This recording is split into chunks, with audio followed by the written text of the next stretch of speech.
Hello, friend. Welcome to our channel books and talks. আজ আমরা একটা নতুন টপিকের ওপরে আলোচনা করব। আমাদের আজকের টপিক হচ্ছে নাম্বারস। নাম্বারস আমরা শিখব, বয়স হচ্ছে আমাদের 3.5 ইয়ার্স থেকে 5 ইয়ার্সের মধ্যে সেই বাচ্চারা যারা কিভাবে নাম্বারস লেখা শিখবে। তো নাম্বারস লিখতে গেলেও আমাদের কি করতে হবে না, এই লাইনস অ্যান্ড কার্ভসেরই সাহায্য নিতে হবে যাতে আমরা নাম্বারটা লিখতে পারি।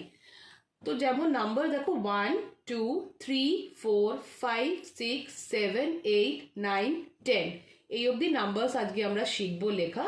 তো চলো শুরু করি তাহলে কিভাবে নাম্বারস লিখতে হয়। তো ফার্স্টেই আসছি, দেখাচ্ছি 1 কি করে লিখতে হয়। তো আমরা লাইন মানে হচ্ছে আমরা স্ট্যান্ডিং লাইনের সাহায্যে লিখছি হচ্ছে 1, এইভাবে লিখলাম 1।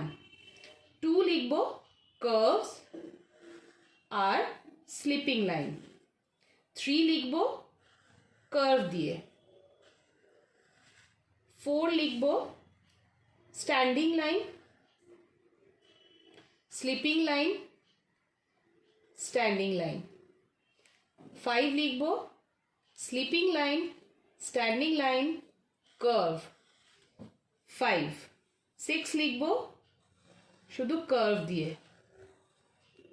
7 লিখব sleeping line, slanting line. 8 curve দিয়ে। 9 curve, standing line, and 10 standing line and curve।